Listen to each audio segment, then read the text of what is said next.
Yo guys, what's good? It's your boy Donnie and welcome back to the Cringe Hat Report. Another freaking enervatingly long day. I can barely stand up nor form a coherent thought. But I'm going to try for you, my audience. Did you fucking see today? I used to think that freaking Beaver Online that Trish and I followed on Instagram was the best JB, but I'm now fucking voting for that big fucker from Illinois. He fucking laid it out, line by line. And I feel like Taco might even fucking not send the god to Chicago, because, you know, he really got owned.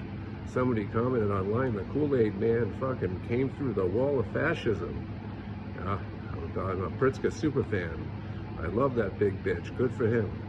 Tell the fucking truth. You know, like freaking Parker and Stone. You know, a lot of their stuff kind of got, redundant and, cringingly anti-woke, but they're cooking with gas now. So today I had some frickin' margarita salt sitting out. There was this little fly, and he was just kind of taking a walk around the salt. And I looked down at him, and I thought of the name of that frickin' soap from the 80s, One Life to Live.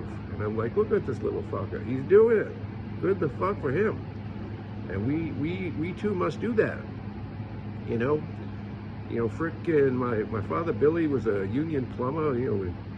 Frickin' Betty didn't have to work a day in their life. Broadway shows, dinners out at Kowloon, living high on the hog. Trish and I are late Gen X. It hasn't been our experience. I mean, Christ, we still rent.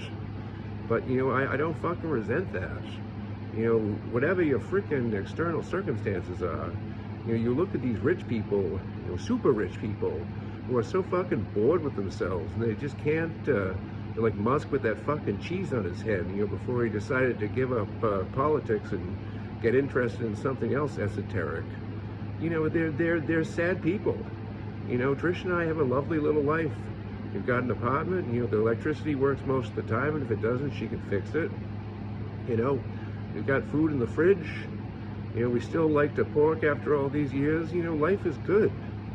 At some point, whatever your circumstances, they need to be enough. You need to find frickin' joy in them. And I'm not referring to circumstances that are unbearable. I send $20 to Gaza, pretty much every week, to one person or another, because their lives are unbearable and it's revolting. But, our little life in Somerville is just fucking fine. You gotta find some frickin' joy. And frankly, I think we found a little too much frickin' joy this summer. That's why we're both so exhausted. But, luckily I'm being worked to the bone by the boss, so, my, no more swingers parties and festivals for us for a while, up until the holiday season, when everything heats up. All right, this has been Donnie. Remember, don't take any wooden nickels. Love you guys, bye.